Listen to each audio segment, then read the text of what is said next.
Hello, and welcome back to our second episode of Positive Talks. Yes, on today's show, our second ever podcast, I get to go back to school and talk to Headmistress Mrs. Roberta Narraway, MBE, and how things have changed addressing disability within schools over the years. We also have our regular feature Hot Topics, where we talk about different topics within the OT world and the disability community. We also have a new feature called Book Beat, and where we'll be reviewing different books every week and giving our feedback on them. Absolutely. And for this week's Book Beat, you might have seen me on social media. I wasn't working. I was busy reading. And we'll tell you more about that wonderful book later on today. I'll then get a chance to travel down to the Adapt IT HQ in Gloucestershire and spend time with Mr. Simon O'Gorman, where we're looking at how technology can be utilised in a much fuller way than you might have thought. And then, Jade, we will conclude, obviously, how the shows went, look at our favourite points, and then we'll look at the future with events that are coming up, other things that myself and Mike are going to be involved in. We hope you enjoy the show. Grab yourself a cuppa and sit back and join us for Positive Talks.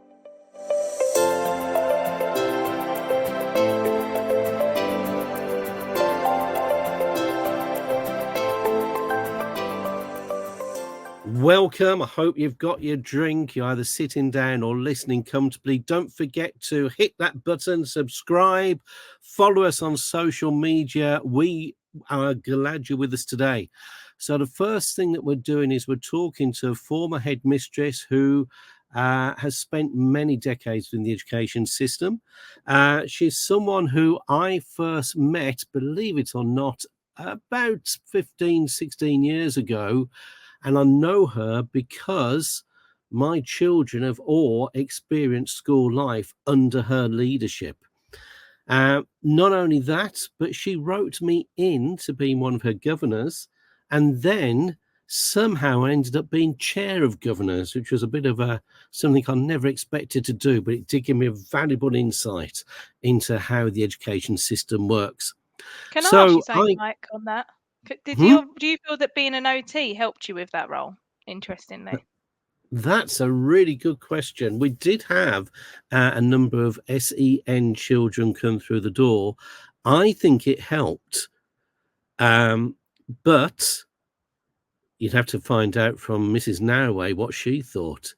We're going to find out her reminiscence, how she's felt disability has changed over her career, and what she thinks perhaps the future of education is going to be, including her thoughts on Ofsted and why Ofsted reports should not always be taken at face value. So, Jade, friends, fellow colleagues, pull up your drink, join us as we listen to my chat with Roberta Narraway, MBE. Yes, so I'm on my travels again. Last podcast I was in Cambridgeshire, now I'm in the Midlands, and I'm talking to a lady who has spent her entire career within teaching, right into the role of a head teacher or head mistress or head person at a primary school, spent her whole career working within the same borough and has focused on primary school children. So much so that she committed herself to a role that she was awarded the Medal of the British Empire, the MBE, for her services to education. I am having coffee and cake with Mrs. Roberta Narraway, MBE.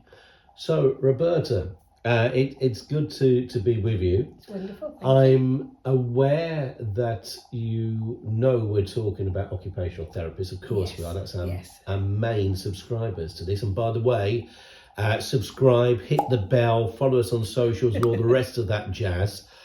But I guess the thing is, before we explore what disability is like within education, whether it's changed over the years, what your experiences of it are, it's probably a good idea to start with you and understand a little bit about how you got into teaching in the first place. I've always wanted to be a teacher, right from a very, very early age. typical one of those children that had all their bears and their dolls all lined up with their books, and you ticking them and marking them. Oh my goodness! And And did the bears behave? Oh, they all behaved absolutely Oh, beautifully. good. And then you know, I'm that old that I did O levels, and then you did your A levels, and then you apply to go to teaching college or whatever university. And I said I had a bit of a panic because something I'd always wanted to do. And what would I do if I didn't get in, if I didn't get my results? And so I applied to, because I'm science background, I applied to become a cardiologist, and actually got an interview, and it was wonderful, a very interesting experience. And very fortunately, before I had to say yes or no, I had my results, and it's all history, isn't it? Because I obviously went into teaching and loved every moment of it. Hang on a second. So, cardiologist, Yeah. which is specialist in hearts, isn't it? Yeah. Yes. To maths teacher, I mean, that's quite a big jump. It is, but it was something I was always interested in. So it was my sort of step back. What happens if, I'd always done, I suppose I'd worked very hard over the years and things. I had very supportive parents, but it's always that, what happens if? Yeah. And so I needed to have a backup. And secondly, I'd only applied to one place because my head at the time had said, you're not applying anywhere else, you'll definitely get in. Oh, yes, that's very nice of you to say so, but it's a big, wide world out there, so you don't always know what's going to happen in what the outcomes are going to be, and also how many people are going to apply at the time. Yeah, I mean, that sounds like a lot of pressure to be on your young shoulders. Yes, Yes, yes. I want to do this. I've got my heart set on it. Yeah. My bears and my dolls are relying on me to do this. Absolutely, they really were. They were. But then I only Genuine. apply to one place. What happens if I don't get in? And that at the time, I suppose, would have been. Although my head was wonderful, she had more faith in me than I had in myself. How interesting. So it's your head having the faith in you. Yeah. That was greater than your faith in yourself. Yes. And I'm wondering if that came into play during the course of your career when you nurtured so many children in your care. Because I have heard things about you. I have heard things about you being, yes, keen to promote people's academic well-being, Yes. but if I can put it this way, more be what I call a nurturing person as opposed to an Yes. academic person. Yeah. So Definitely. where did you go to once you qualified then? Where was your first My post? first job, I was so lucky to gain a position there, because in 1975, do I say it? 1975 it's got to be. 1975, yeah. I started teaching it, no it isn't, 1978. That's when I went to uni. Right. 1978 it was, I started. And at that time, jobs weren't as easy to get.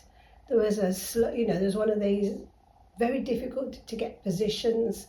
So I was so lucky to get the job. So I'd got my position, and fortunately, the person who was my boss on the floor I was working with allowed me to take time off to go and meet the children, like you do, meet your children before you start with the new class, and it was wonderful. So that's quite interesting. So do the children effectively have to interview you before you get a job? No, but that you meet I knew I was going to have a class of year 4 children, Right. and when they move up, they needed to meet me before September. Oh, I see. So this is more about transitioning The and planning. transition, yes. Which is really quite interesting, because if you look at people who are neurodivergent, as the phrasing Yes. is now, Yes. people might be autistic, planning, preparing for change, Yes. knowing what's coming Yes. is really important. It is. But in those days, things like that weren't even considered. When I think back, bring me up to date now to Yeah. when I was a head, you did so much planning so that children who had, we didn't call it neurodiversity in those days, Yeah. but children who had autism or under the umbrella of ADHD, various, then we would make sure that, especially at secondary school, good gracious, but even within our own school, we made sure that the children went into the classroom, they went and met the teacher before the whole class went in with that. So that was even before people really had an understanding of neurodiversity. Yes. And I must admit, I was a child growing up in the 70s and the 80s, and we didn't really understand what neurodiversity was. I'm going to say something, and I'm just owning this. I own it as how I was back then. I knew no better. But we just described it as a bit different, or the clumsy child, or the one who didn't want to join in, who didn't have any friends, or so it seemed. Yes. But we never really understood why. No, we didn't. And it's only and when you study to become a teacher, you do all sorts of things on Piaget and various other theories. Piaget? Piaget, it's sort of something that teachers learn about children's, how they develop and react to areas in the curriculum. But actually it doesn't work in the sense that it does work. It's wrong of me to say that. Yes, of course it works. But how things have moved on in the last 40 years is incredible, absolutely incredible, where you're looking at the child from within and not from without. The child from within and not from without. So what do you mean by that? So you're looking at how they are and how they need to be catered for. Is catered the right word for? Yes, it is. It's making everybody included. So, even as you say, your clumsy child, or the child who's always, if you think back to, I was one of those children, because I wasn't sporty, didn't like sport at all. So, I'd be at the back, I don't want to join the hockey, I didn't play netball, we played hockey. And so please don't choose me. I actually wanted to be one of those children who don't choose. But you can see when you're a class teacher, that you've got your two captains at the front, choose your teams, and you can see the children who are always not chosen. And that, I stopped doing that, where it was A, B, C, D or something, because where children are choosing other children, that's not fair to children who are not... maybe don't fit into the major social group at the time. Yeah. Okay. And those are the children now that would be called. They suffer. Well, I don't know. What do you say? Suffer? I don't, well, it's interesting because what's the language? Because it's not suffering. No, some people class neurodiversity as a disability, but actually other people, particularly people who are autistic, will own it and talk about it being a superpower. I was going to say yes. The problem is that it's only a superpower when people allow individuals to be individuals. And when you're trying to fit into anywhere else, it doesn't work. Was it different back at the beginning of the 80s then compared to how it is now? Yes. Or was it something unique to you and where you were working? It was different because the words autism, ADHD, Tourette's weren't around as they are. Right. When I became a deputy, 12 years later or something, no, probably longer than that, I spent a long time. Say almost 15, 16, 18 years later, things did start to change. But for the better or for the worse? For the better. For the better? For the better. And yet, as I say, it's astounding because in this age of what we're now into the 21st century, not every school's doing that. No, and that's something will always be there, won't it? It will. When I was a deputy, we had a child in year 4 who had Tourette's. He had all the... Did he have things like the tics? He had the tics. Yes. He swore. Right. Okay. And he was year 4. So year 4 is what sort of age? Where are we? About, say, 9-ish. 9. And his parents had so supportive parents.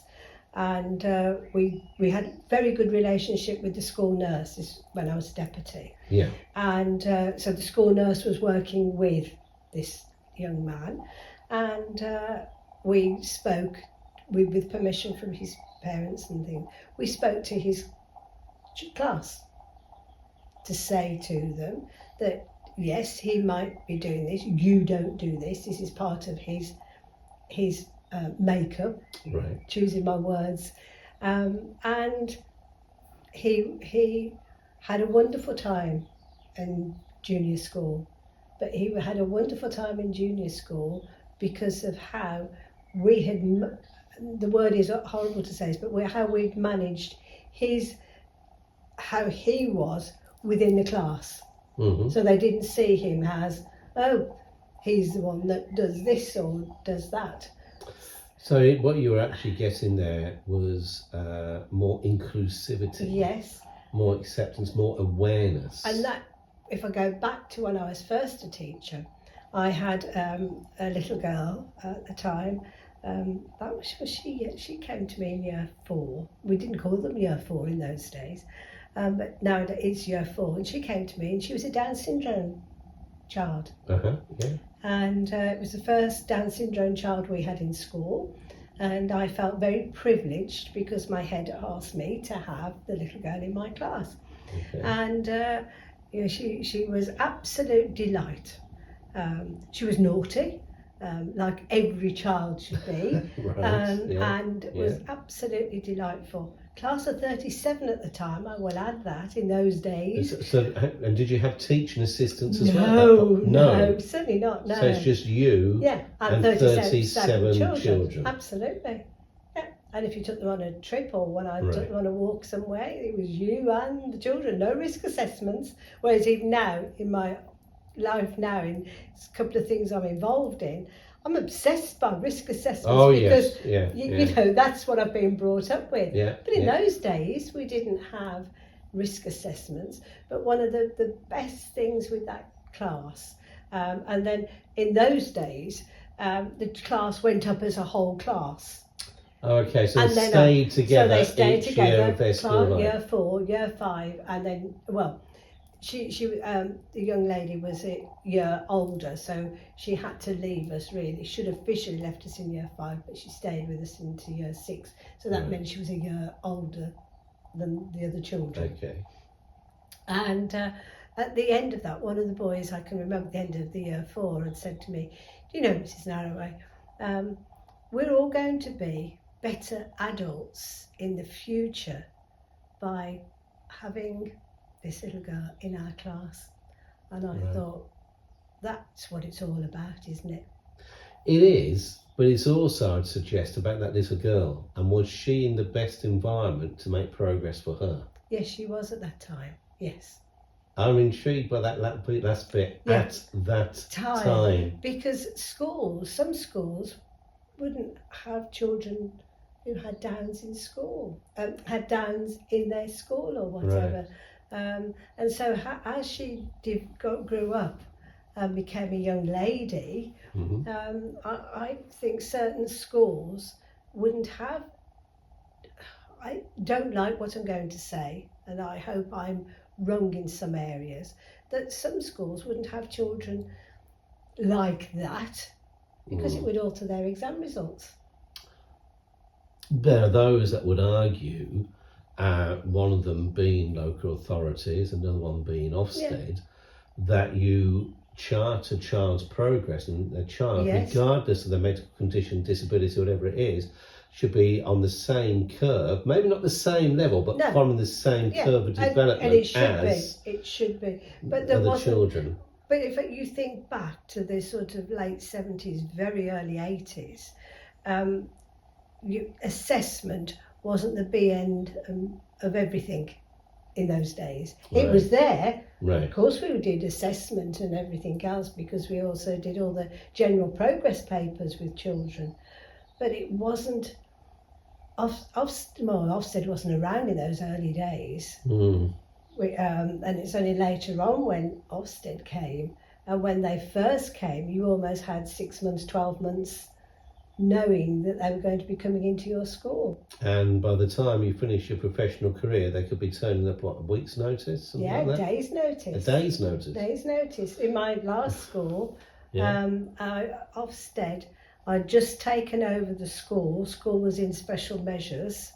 And they said to me, because I had a meeting in the February with the Ofsted inspectors of the school that was in special measures before they became well, I became their head as well. Yeah. And they said, when you take over, when it becomes officially in the September, you have 18 months. And they gave you 18 months give you for a 18 school months that's in special measures to show some improvement. It doesn't have to. You don't have to jump through all the levels and hoops, but Right. it's to give you chance. It gives them a chance, and it shows that what you can do. Are you making that, or are you doing that? So just to quickly get your career right up to the pinnacle, because I know you are now retired. Yes. Although from what I hear, you're still quite involved as a governor, or have been involved as a governor and things like that. But we're just focused on the teaching and the headship for now. How did you eventually get into headship, then to a head role? What happened there? I suppose then, once I'd become a deputy and took on the role occasionally as head, because you do, that's why you're called a deputy head, because you have to step into the role. I thought I'd like my own school for this. Why did you want your own school? I wanted my own school to be able to nurture every child to their best that they possibly could be. Because as a deputy, it's not your school. You'll follow through and you give ideas and things. And the same when I was class teacher, you give ideas and things. But in those days, I was that youngster who, she's just come out of college, university, and now she's telling us, because you want all that knowledge that you've got up here, you want to share it with the children and give the children their best they can. That's a really good point. And within the occupational therapy profession, you get people coming out full of knowledge and wanting to share. Yeah. And hopefully, particularly the type of OTs that watch this podcast, they want to share. Of course they do. I have come across some, I must admit, who tend to be, this is the way we do it, we've always done it. Yeah.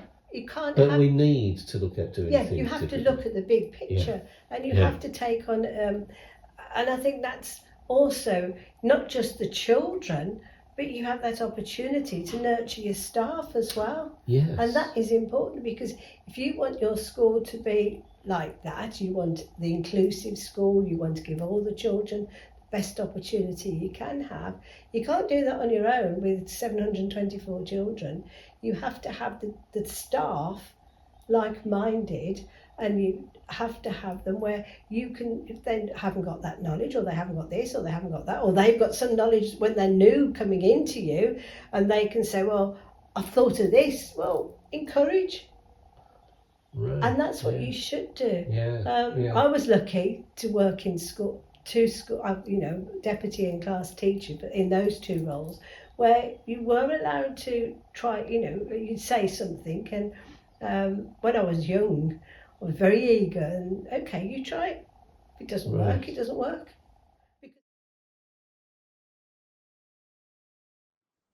Mike, that was really interesting, and it's really nice and refreshing to see how education should be approached and how well education can be inclusive for the disability community when you've got somebody that has understanding, and really good.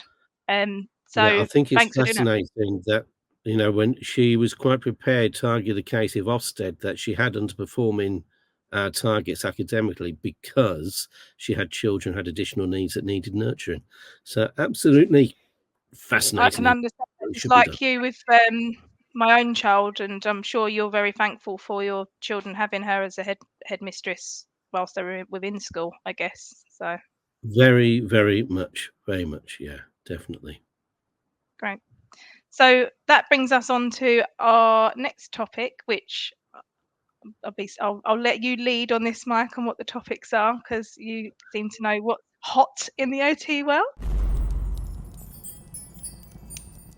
Well, I'll say what's hot in the OT world, but to be fair, Jade, I haven't stuck just to the OT world. I've been looking at things a bit wider than that. I've been trying to think about where occupation really fits into today's space age technology. And one of the things that struck me is that we are in 2024, we have got lots of countries competing to take lunar landings. I believe the Americans wish to build a base on the moon. And indeed, we're actually going to head and take human beings up to Mars. But it struck me that it's one of those things that you don't see people with obvious disabilities taking part in. Or at least that was until I spotted a report about some work being done with the European Space Agency. So there's a lot of work being done now with the European Space Agency exploring how people with physical disabilities can get into space. Now, they needed someone to take this option up, and they wondered where on earth they could get someone. Now, we also know that the Olympics and the Paralympics are coming up soon. So there's a wonderful tie-in here, because former Paralympian sprinter John McFall applied and was successful in getting onto this European Space Agency astronaut program. Now, for those of you that don't know John, and I personally don't, but I have seen him around, he was one of the wonderful sprinters who used a prosthetic leg because he's a right above knee amputee. Not perhaps the best way of describing things, but clearly a very confident, a very fit, a very able individual. So he was being featured on an interview run by the BBC just a few weeks ago, and he was explaining about the challenges. Because here on Earth, of course, one of the things that makes his prosthesis work is how it interacts with gravity. And apparently there is no gravity in space. Yep. So it got me onto thinking, how well are people with disabilities really portrayed within even fictional aspects of sci-fi? Have you ever thought about that? I was going to say, with fictional, then there needs to be representation, but then you have to look at the physicalities and any barriers within space and safety, because as we know, the training that goes into anyone that goes into outer space, I'm pretty sure, I don't know whether I'm talking rubbish here, but when you go to space, and obviously because of the lack of gravity, you decondition far quicker. So things like physical ability and muscle and stuff, muscle mass, etc. So depending on what the person's disabilities are, you need to weigh up whether there's going to be more of an impact on their physical ability when they're back home, and weigh up that option. So obviously above knee amputee, if you've got somebody that is physically strong and able, then that's understandable why they may be able to do that. But if we were looking at other, if we want to have clear representation throughout of all different types of disabilities, it would all depend on the access requirements and the risk. And then I suppose the representation in media, you don't want to give false pretenses that somebody may be able to travel in outer space without the implications that it could have as a massive impact on their health. It's a good point. And if you think about accessibility, I think it's Richard Branson, isn't it? Maybe is Elon Musk also getting involved in trying to create commercial space flight? Yeah. Where for, I don't know how much, ridiculous amounts of money that us mere mortals will never earn, you can book a space on a commercial rocket or spaceship and fly into orbit and whatever. But how accessible is that for people with physical disabilities, I wonder? Again, I think it would depend on the impact that it would have on the individual. But I suppose that's the same even with flying. Well, yes, but then if you think about things like the friends of the show that we've got, people like Isaac Harvey, for example, Mick Scarlett, Nick Wilson, they are people with their own mobility challenges, and they struggle just to get around mainland UK.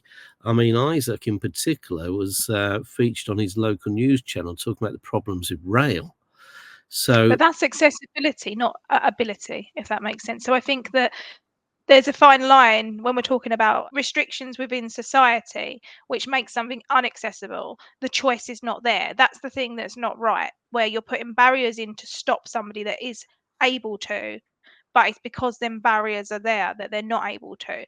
Physical barriers to do with your own knowledge of your physical being. For example, I can make the decision that I may not now, due to my condition, be able to drive for 8 hours in one stretch in a car without having a flare afterwards. But it shouldn't be that I can't if I am able to, because it's so variable, and individuals' abilities and even myself, it's so variable from 1 week to another, or 1 month to another, sorry. So with like space travel and stuff, it shouldn't be a matter of a consensus of, oh, disabled people can't travel in outer space because of this physical restriction, so therefore we're not going to cater, because not every person with a disability will have that physical restriction. So yeah, I think it's kind of looking at making people aware of the restrictions if they do. Isn't that the perfect role for an occupational therapist? I'm just Yeah. thinking, because if you look at it, we've got, as occupational therapists, we adapt the environment, we adapt everyday equipment, we work with individuals to build up stamina and flexibility. I mean, surely that's the equivalent of saying, okay, what happens if you need an orthotic, a splint, if you like, to support your joints because they're getting weak and painful? Isn't that the same sort of thing, that we should be Yeah, designing so these it would be wonderful like contraptions it, support? it would be led by assessment for sure, by a OT or clinician of some sort, to see if somebody was physically able to do it. But I think OT is a great role because they would know the personal um, reasons for wanting to do it, as well as not just taking it just on physical value. And I think that's where the role of OT is really important, because it's looking at overcoming barriers and obstacles, and that's where that overall all round kind of input on that individual, where an OT obviously comes in. Whereas when we look at other health professionals, they deal with a particular thing. So physio would maybe deal with the rehabilitation or the physical challenge of it, but then they may not look at the accessibility side and all of that. So that's why I think integration is so important as well, people understanding different people's roles. I mean, one of the things that I was reflecting on is that as OTs, we shouldn't be confined by what everyone else expects. We should be working with the people we support and helping them to achieve the goals and the aspirations that they want to achieve. And rather than finding barriers, we should be finding solutions. And I think Yeah. as a profession, we're very good at doing it. I think where the problem comes is the NHS and social care priorities confine us, and they put us Yeah. into this little box and stop us doing as This much is as we why it's can. important that we educate people from this, Mike, because obviously people within the community, I've been on both sides of this. So I've been within the community, but then working alongside OT, and we really need to raise the highlights that this is not an individual OT's issue. They're very willing to help, but they're so restricting, and they have their own barriers and their own access needs to be able to do the best from their work, which they're held back by. So how can we work together with our clients closer to make sure that everyone's needs are met? The OTs from their job role, making sure they can do it, and also the individual. And this is why we need to look into funding and how it's being utilised and that at the moment. Yeah, it's a good point again. And if you look at what the Royal College of OTs are doing and the British Association of OTs, they're trying to promote equality and diversity as much as possible. But one thing that I don't think, and this is where, if you've got any comments, folks, please contact us, subscribe, put comments in below, hit us on the social medias. But what I don't think we're very good at doing as a profession nationally is promoting what on earth we do. There's so many campaigns that come up, and you hear about nurses and social prescribing. Social prescribing, for example, to my mind, was always what occupational therapy is about, to an extent. And yet we never hear about occupational therapists doing social prescribing. The idea about going out and doing activities to maintain your health is an important thing to do. Yeah. But again, we want to hear your views out there. Yes, there's Jade and myself yabbering on as usual about different things, but this is about you and what you want to see develop. So do contact us and join in the hot topics and suggest things that we can discuss, and make sure you stay in touch. In fact, Jade, how do they contact us on social media? So we will have our social handles within the body of this the podcast description. It will also be shared on our social channels. So if you're on there, great. We also have a newsletter subscription list. So we have a subscription to get a newsletter and updates on what we're doing. Also, you'll find out when our podcast goes live, when the dates it's been released, by subscribing. General news, information on products, etc., and about events that we will be attending. So that will be a URL link within the description as well.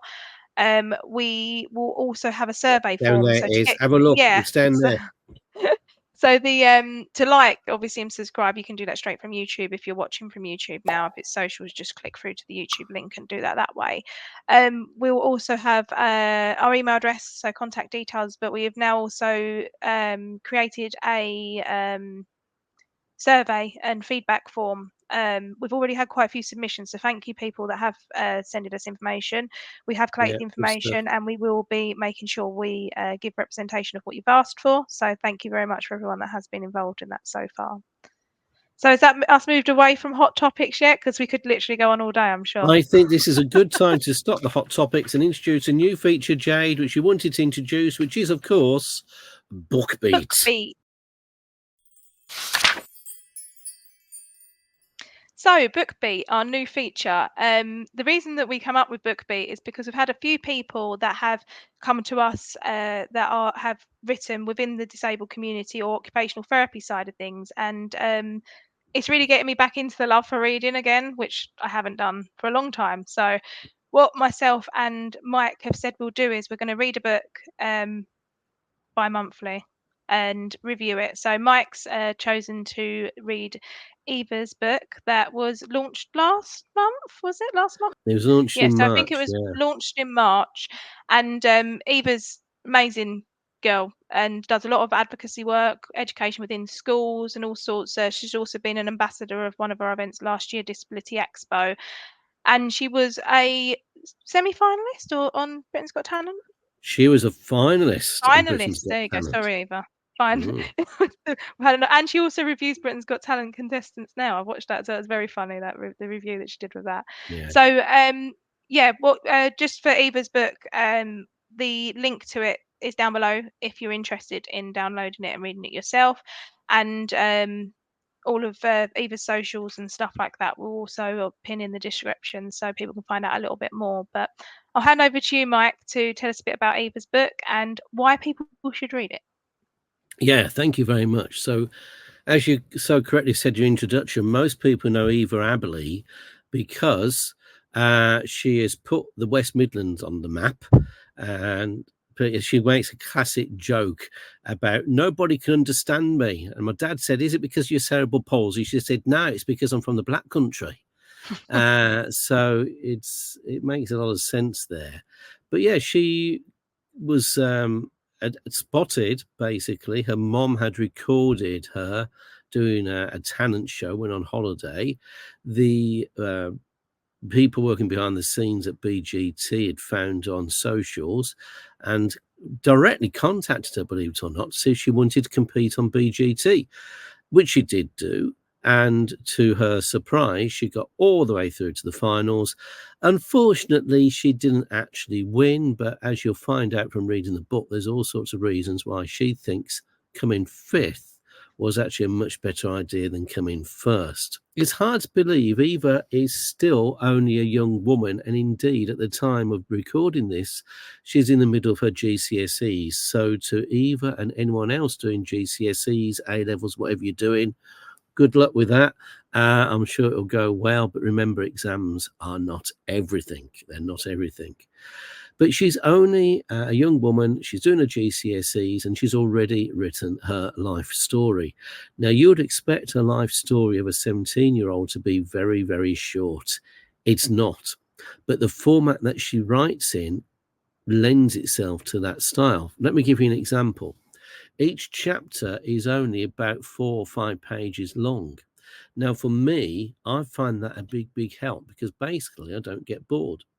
You might have seen on my social media that I got caught out the other day. I was sitting in the garden reading Eva's book when I should have been working. Now, the good news is I wasn't actually supposed to be at an appointment or conducting training or anything like that, but I was supposed to be working hard from training or anything like that. But I was supposed to be working hard from home. And I suddenly realised I got to page 80 and I hadn't put the book down. Now, this is someone who, my personality is such that if I get as far as 10 pages, I've done well. I get bored. I get distracted I'm very like that. easily. Yeah.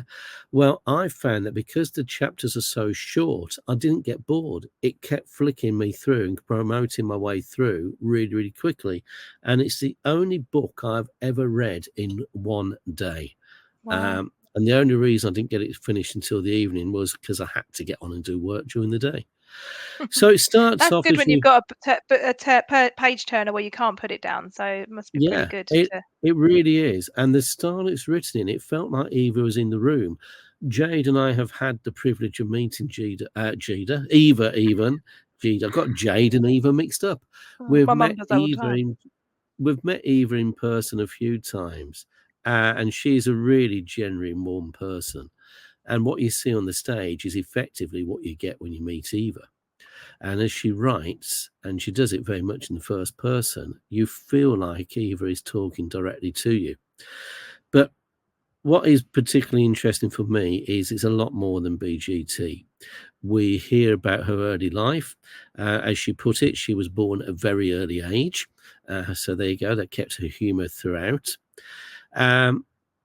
As a result of all sorts of incidents at the time of the birth, she was starved of oxygen at the time of birth, and as a consequence has cerebral palsy. Now, similar to Anthony, her mom and dad are of the same philosophy that why should this hold you back? You can do whatever you want to do. But sadly, and again, this ties into our chat with Roberta Narroway earlier in this podcast, sadly at school were not able to accommodate her needs at that time. And as she recounts, she was bullied at school and very much the outsider. Now, I'm not going to give you the whole story. You have to get up off your backsides and buy it yourselves, guys. But it does show you that behind all the laughter, there's also some very real tears. But most of all, you get a message of hope and inspiration from this book. One of the things about hope, which Eva shares, is where she wants to go in the future. It will be no surprise to you that she's a very keen advocate for promoting the rights of people who are disabled and challenging the way that society currently deals with disability in general. What she's also doing, which no one really realizes, is raising an incredible amount of money for the Birmingham Children's Hospital. Now, many people would have heard of the famous hospital in London, Great Ormond Street, but there are other famous hospitals around the country as well, including Birmingham, who do brilliant work with children and young people. Eva reckons she's had over 700 appointments there, and it's about time she gave something back. So she's done a lot of charity work. She's organised Eva's charity ball, which got a number of people, including Lost Voice Guy, turning up and performing. And of course, she's written this book with, and all the proceeds, all the profits from the book going to the Birmingham Children's Hospital. Well, we're hoping to have Eva as a guest on as well. We was planning on having Eva on this podcast, but as Mike said, it's GCSEs, so hopefully we'll get Eva on either on the next show or the show after, or potentially in person at one of the events that we do. That might be a good opportunity, Mike. Maybe. Yes, I right. mean she's well used to talking in public, clearly, and she is quite inspirational. But in summary, the truth behind Eva Aberley, she's a lovely person, but she's had a lot of struggles, and I think you will find this book inspirational. And I hope that by reading this book, guys, you'll spread the word to other people as well, maybe some of the clients that you work with, some of the patients, so that even if life feels tough, there is hope and there is something to aspire and look towards. It's almost, Jade, as if we've got a theme developing through this podcast. I literally was just about to say the same thing, so I think you're like reading my mind.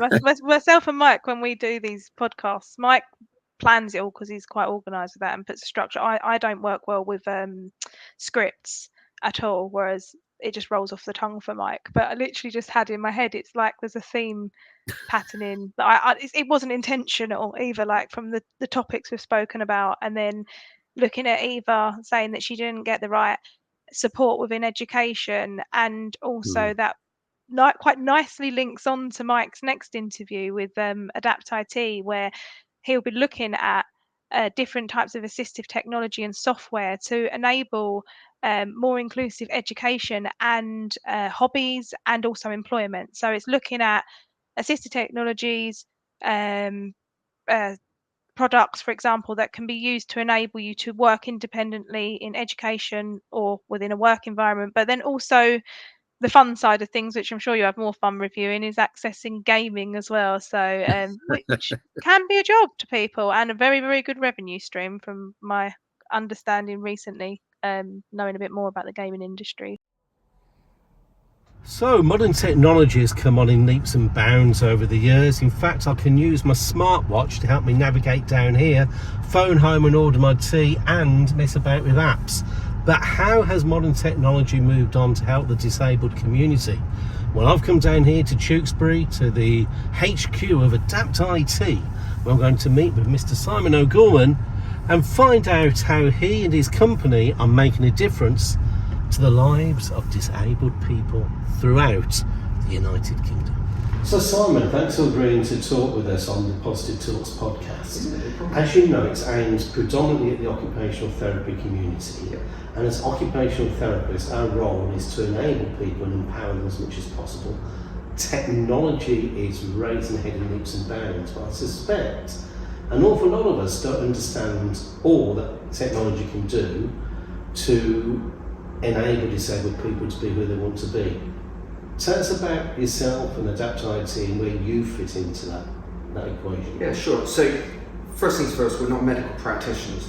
So we don't even attempt to understand all of the intricacies of different disabilities and things like that. Right. However, we are technology experts. So we would work with somebody like yourself as an OT to actually come up with the right solution set for the individual that we're working for at the time, because no one solution fits all. And I think that's the core part with what we do. So you as the OT would come to us, or the individual would come to us and go, this is what we can't do. Normally they'll start with can't do, and we can't do a lot with can't do. It's more about what can you do. We look at what you can do, what you want to achieve, and then we build an entire solution around you. Now that's regardless of whether it's IT, home automation. It starts off with what does the individual want to do. So for instance, you would come to me and say, right, I want to be able to engage better in my community. And I go, right, okay, well what does that mean? Well, my local councils, everything's online. I can't use things online for whatever reason, things from the person's blind to the person has a neurodivergency, which means that the websites aren't easily accessible, or they can't use standard equipment like a standard mouse or a standard keyboard. And we then look at what the person's able to do and then build a system that gets over some of those barriers that individual sees when using technology. Well, that's really interesting, because I thought when you see a website, that's it. Yep. The website is it. But you're saying that there's other ways to get around that if you have difficulty focusing on all the words, or they all blur into one another, for example. Absolutely. Maybe neurodivergency. Yep. But hang on, visually, how on earth do you get around something that's screen-based if you've got a visual problem? Well, that's what screen readers are for. And, there's a lot of technology out there, some that are free, some that you pay for, and we'll show you some of this later. But you think about it, if you can't physically see what's on the screen, you need something to tell you where you are within that, let's say, 2D space, what sits within that 2D space, how you get to wherever you want to go. So for instance, if you're using Windows, you want to be able to access Explorer. How do you do that? Well, one, you need to know where you would be on a screen, and the system can tell you that, you're in the top right hand corner. Or simple things with shortcut keys. So I go Shift T, and if there's an application starting with T, it will tell me the first application starting with T, or the first file starting with T. And then I'll just press Shift T again, and it'll take me to the next one until I get to where I want to go, and then I can hit carriage return. Now, granted, there's a certain amount of muscle memory and understanding the keyboard, But people learn to touch type. So with a screen reader telling you exactly where you are at any given time and the ability to touch type, you can use a computer like anybody else. I wish you could teach me to touch type. I mean, I'm half a century old and I'm still struggling to touch type. But there's something which intrigued me about what you said, and I know you're going to show us a range of kit today to give us a bit of a flavour. And by the way, this place is amazing. It's on an industrial estate in Tewkesbury. You come in, you think it's an supposing building, but there's so many pieces of gear out here, monitors, keyboards, all sorts of different switches, and we'll talk you through some of them later. But you mentioned a key word, which is some of this stuff is free. Yeah. And the reason I pick up on that is that often, particularly as OTs, we often think, oh, we've got to pay for equipment to come in. But if there's stuff for free, why aren't OTs getting in touch with you more to learn about this, I wonder? Because there's just too much to know. So, I mean, there's an awful lot of assistive capability built into, say, the Windows operating system or into the games that you've already got. But being able to understand the best way to configure those elements so it works for the individual is really where the difficulty comes in. So that's where we help. Sometimes we sell somebody a complete solution, and sometimes we just point them to something that's free and tell them how to set it up. So from an OT point of view, if we could work with you by analysing what someone's functional ability is, really, I suppose being a gateway as well, making people aware of the service you've got, then you can take it from there and sort of liaise between the end user, the OT, and yourselves and the product provider. Yeah, absolutely. I mean, the main thing is to get people being able to use the IT and the equipment that they've got. There may be a cost associated with that if it requires an awful lot of configuration and things for our time. But actually, we've had people phone us up and go, look, we've paid thousands for all this kit and we can't use it. It doesn't work. Some of it needs training, some of it is they simply don't know how to plug it together. So it might be we just talk them through it, look, do this, do this, do this, and it will work because it only takes 5-10 minutes of our time. Or we provide a service where we go out, we set it up for them, and then we provide them through life support for that equipment. So regardless of what goes wrong, we can dial in and we can fix that. Oh, so you can sort of be contacted, you can actually take over the device with permission. Yeah, absolutely. And sort of, okay, now you mentioned something else that was interesting, because we've spoken about a lot of the way we think about stuff. One was about the safety, we said that already. Yep.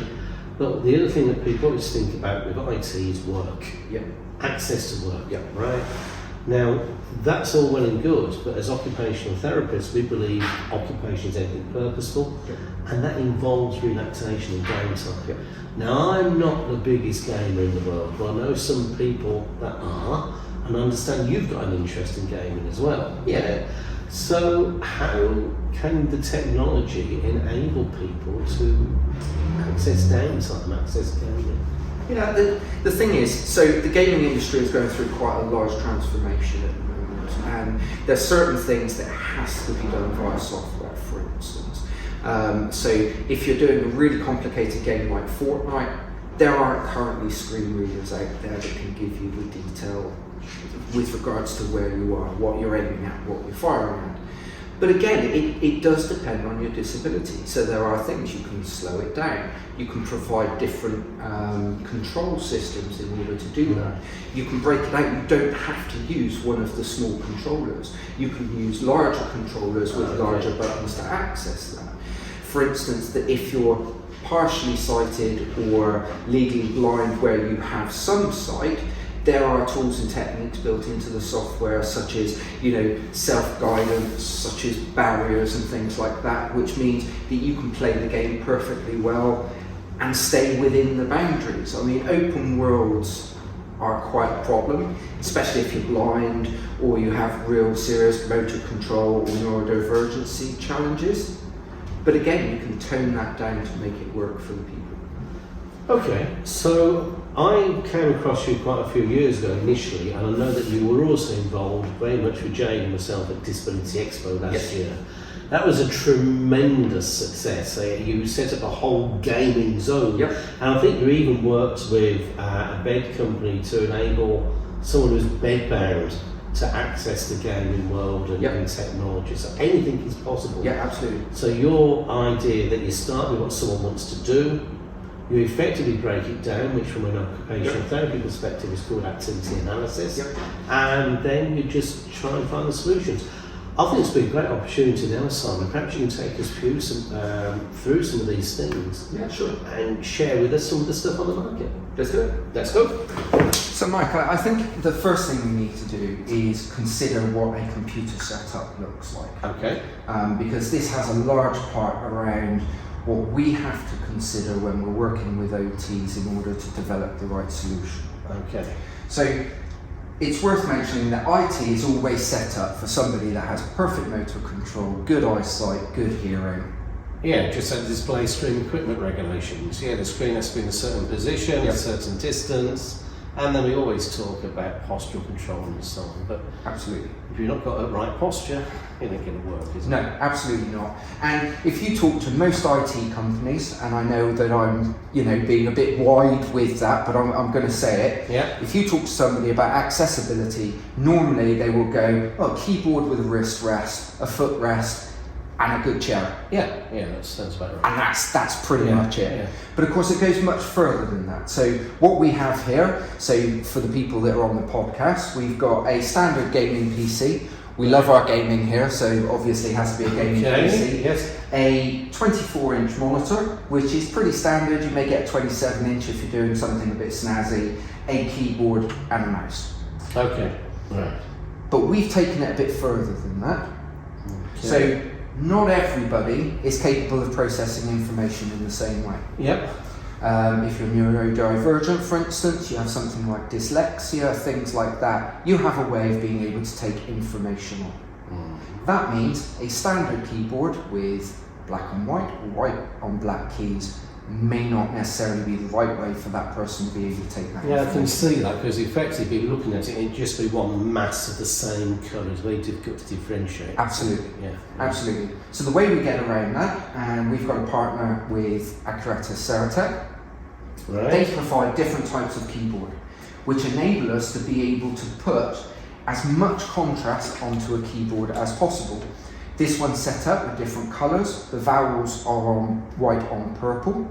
You've got the consonants, which are white on green, and then you've got your numbers, which are red. So it clearly differentiates between all the key areas that you will need for writing an email or social media or a document. But in essence, it's exactly the same keyboard that you'd have with standard setup. Exactly the same, just Right. presented differently. Okay. We've also got other ones which are luminous green keys with black text, for instance. So if you need that real high visibility, high contrast, there will be a keyboard for you. And again, it's back to what we were talking about a few minutes ago, which is actually breaking down what the activity is, understanding someone's function, and building on what that individual can do, not what they can't do. Absolutely, absolutely. And what's important is that lived experience. We never assume anything. We question, and then we try it out with the individual. And that's the great thing about this drop-in centre. Well, that's really interesting because if you look at the way a lot of systems have gone now, particularly if you look in HR departments, and I'm sorry, human resources, I'm sorry, but to go back to the workplace situation, you tend to get a generic assessor from occupational health who runs through the different formats. Maybe if you're out there and you guys are working in the occupational health world, occupational therapists and occupational health, hit that like button because we want you to subscribe, but also send us a message and tell us how you work and how you assess an individual's abilities. It'd be really good to hear from you. Simon, back to you. So this is the Cosmo. I'm reticent to call it a switch system because it's not a switch Right. system. It's a suite of software which uses buttons in order to create interaction. Okay, because one of the things we're looking at, and we did say we'd have our cup of tea We did. round things up, and we do have our drinks, but now Simon's roped me into this game. We were talking about education when we were making the drinks, and this is a way apparently of developing numeracy skills. It can also be used to develop coordination, teamwork, whatever's involved. I think the best thing is, Simon, just challenge me to it, as I understand it, different numbers, different colours, and whoever hits the corresponding button first wins. Absolutely. Go for it. Right, let's go. So, click play. Yeah, got it, I think.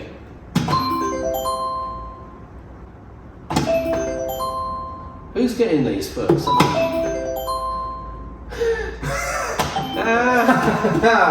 This is more complicated than you think. Oh, Who was I? Again. You run Team again. 2. Yes. Well done. Not that we're competitive at all. But I can see where this can have value. And I can see that it can work because you can set these up. These are Velcro, aren't they? You can Velcro these onto different places and so on. But the thing which I don't understand at the moment is how can we as occupational therapists get yourself involved? Yep. And just as importantly, where's the funding? Because you mentioned case managers. Case managers can have interim payments or final payments. There's basically money there. In the local authority, the NHS, it seems this sort of technology isn't so freely available. Obviously, comment below and contact us if you disagree. But Simon, what are your thoughts on that? It's a struggle, and we do struggle with it. I mean, people have their independent health plans, which gives them a set amount of money to help them with whatever disabilities they have, and of course, they can spend it on these things. Of course, people that have got case managers that have gone through the legal system, they have access to money anyway. People in schools, especially things like this, the schools do have funding to be able to bring these in from an all-pupil perspective. But it is harder when you've got maybe just one pupil that has neurodivergency. Probably unlikely, probably a lot more undiagnosed, but you know, from that perspective, and we haven't got to that yet. The challenge that we come up against is, for instance, if somebody's born with a disability and they've never had gaming, for instance, how do you justify that they need gaming in their lives? Now, we can see it. You know, you've got the mental stimulation, you've got that social interaction and things like that. But we come up against that quite regularly where people just can't get the funding for it. And unfortunately, whichever way we look at it, because of the adaptations, it costs more money because there's additional things you have. And, you know, we are working with people like yourself and also Jade on the podcast, looking to create that movement so that we can say, look, this is an essential part of growing up, life, whatever, and it does need funding and people need help to be able to purchase this stuff. And I guess it's the thing of occupational therapy, isn't it, guys, that we're very good at analysing people's function. We know there's different types of occupation, and our first task is identifying what the need is. Once we've identified the need, then we can link in with Adapt IT and Simon and get an assessment done. Of course, the funding would need to be paid for that, because unfortunately Adapt IT isn't a free-to-use service as yet. It'd be great if it was, but the funding isn't there. So it's a case-by-case basis, I guess, that you're funded for. Is that the idea? Yeah, absolutely. A case-by-case basis. And then if anyone does want to contact you, because I like to think that it doesn't cost more than a few minutes to do the occasional email, but if they want to contact you, get any information, how do they contact you? Yeah, for anything. And, you know, we'll tell you very quickly whether it's something that we can help with. And as I said earlier, some of it's free. It's just, you know, if you do this, it will work in this way. But you can contact us via email. That's support@adapt-it.co.uk. Or you can give us a call, and the number is down below. And of course, I guess you're also, I've seen you're on X and a few other things as well. So you're on the socials? Yes, we're on Twitter, we're on Facebook, we're on LinkedIn, any of those socials, at Adapt IT Online, and you'll be able to get to us that way. Yeah, so do obviously hit the button, subscribe, send your comments to us over at Positive Talks. But while you're at it, have a look on the socials, look for @AdaptIT, and there's always interesting posts going up. And one thing I forgot to mention, and this is something Simon hasn't really bragged about at all, but he should. When we was doing Disability Expo, there was a competition for the best in show. He brought in how many computers to get people gaming? How many adaptations? We had 13 different stations. 13 different stations, and he and his team won the best stand-in show. So well done, Simon. Thank you for taking the time out to show us around today, and we hopefully will be keeping in touch and see how things develop. Thank you, guys. Thank you. Yeah, so as you can see, there's an awful lot there that can be used from an assistive technology point of view. As we discussed in the interview, though, it's not widely known, it's not widely funded, and there's all sorts of obstacles to funding it. But hopefully that is all going to change, and I hope we can revisit that with Simon and the Adapt IT team at some other point. I could add a comment to that with my own experiences recently and about access to work. Obviously more and more awareness to access to work. So I'm currently going through the process of reapplying again. And I think that I've found out some really interesting facts which actually links in OT with access to work. So years ago, when I worked in doing assessments for assistive technology, so I used to do a lot with the access to work team. It'd be things like mobile arm supports, robotics and technology side of things. And the way that used to work, even going back as far as 10, 13 years sort of thing, is that I would go out and do an assessment for an arm support with an OT that worked for DWP because they employed OTs. They now don't do that anymore. They have advisors in that are not trained on nowhere near the level of an OT, and they seem to have this kind of tick list that they go, oh, you're neurodiverse or dyslexic, therefore you need this, this, this, and this, and they don't look at environment or outside of the box thinking. So in theory, they're doing it to save money, but they're not, because I can categorically say that the award that I was given last year, I have used one thing out of 6. Well, sorry, and the chair I'm on, the ergonomic chair, great, and the height adjustable desk, but the software stuff that I've had, not used it because it's not been implemented or set up or trained properly. And I use a headset, but I don't have a clue how to use Dragon. That's a cost that's been spent out. So I think that it's really important that OT needs to be back involved with DWP, like from a point of funding, especially when it comes down to things like wheelchairs and stuff like that that can be funded to enable somebody to work. So there's so much restrictions there, and obviously with the flippant remark that our Prime Minister made about getting more disabled people into work. Well, that's all well and good, but maybe make the funding available, or entice more employers to make their employment accessible through funding. There's lack of funding and lack of accessibility, and there is quite a big amount available through access to work. I think the last review, I think, is 66,000 per year if you have somebody that's doing the right application for you. Obviously, you'd need to have £66,000 worth of equipment needs, but it goes up to that amount. So it could be anything as little as £1,000 coping strategies training, for example, award, up to having your power chair and a support worker funded, depending on your need. So it's all needs tested, but it's not looked into properly. And that's interesting, isn't it? Because you say no one thinks about stuff other than work, but even with the work focus, it's still not being done properly. It's a bit like, and I know this is not what we're discussing now, but it's a little bit like the mental health system and schools. We discussed this in the last podcast, and you just wonder, where are the mental health support workers coming from, and are they actually going to be trained properly? None of them are trained in disability either. That's another topic that it needs to be looked into, and in fact, actually leading on to a future episode. We've got a really interesting person that wants to come on to be interviewed. It's Dr. Amo, and he does a lot of championing within mental health and the link with disability as well. So looking at the lack of services within the disability community for mental health, and he runs a charity that actually supports this. So that'll be really interesting going forward, speaking to him on one of the shows as well.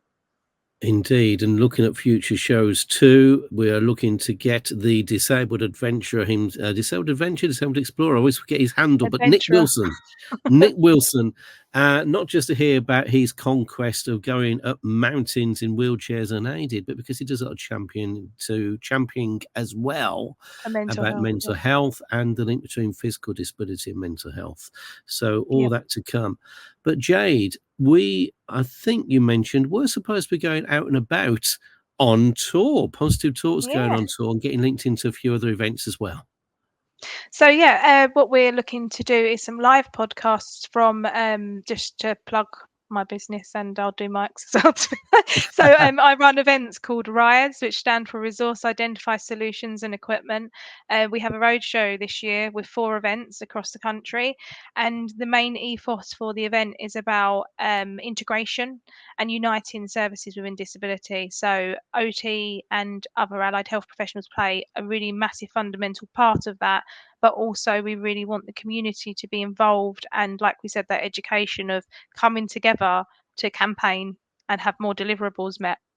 And from that, the way that the event will be split is by having an integration theatre, which will look at local authority and NHS professionals talking about the placement of work, what their experiences are, and also like a meet and greet area so everyone can talk and network, because since COVID, it's been a lot harder to actually have that face-to-face interaction when we come up with new ideas and look at new approaches. The other side of it is the community campaigns, where, again, talking about mental health and other things, that we're looking at creating a community campaign where we can put policy and papers into position to put actual change in place. So our topics for this, we have 6 of them. There is looking at disability services within, disability representation within mental health. We're looking at how to make make education truly SEND inclusive. We have the financial implications of living with a disability, the obstacles with travel and leisure. How many have I given? That's 4. There's another one. Travel, I thought leisure. you said 6, so that makes There is 2 more 6. to go. Yeah, I know. I have. I reel this off daily, but it's gone. There's So lots yes, coming, but there is loads. surely, though, if you Employment see our link, as you'll well. see what's on there. Yeah. Yeah, so on the website it will say what these are, but how the campaigns are working is that we'll have 3 in the north, 3 in the south, 3 in the north, 3 in the south, if that makes sense. So we've got the order of the events. Our first one is Sunderland on the 4th of July. So if you're in the northeast region, we really would love for you to come and be involved. We have got a partnership with Sunderland City Council, Gateshead and Newcastle, and the NHS Trust as well, and the Health Innovation Network. So they're all coming together with regards to content. And Mike and me are kind of going on a road trip as well.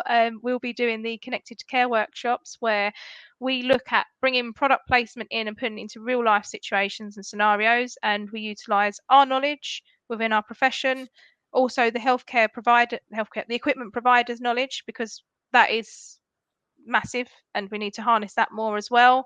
And then also looking at the individual that needs them and requires them, so that it is more person focused. So that's the Connected to Care workshops. And we also are going to be doing a live Positive Talks podcast from our Sunderland event. So stay tuned for that. But we will be doing it at every event. So we've got Sunderland, then we've got Kent in September, on September the 10th, Milton Keynes on the 22nd of October, and then Scotland on the 5th of November. Jade, this is really exciting stuff. So I guess we've just about got to the end for today's podcast, haven't we? This podcast. Yep. So perhaps it's time for us to say it's been really good talking to you. We've had some really good positive talks. Remember to message us, subscribe, hit that bell, get in touch on the social media. It really is about you. The survey, if you haven't completed it yet, do complete it, send it in. We are actively listening, collating those views. But I've enjoyed putting up a drink, having a chat with you. It's been really good positive talk. So for now, from Jade and from me, goodbye.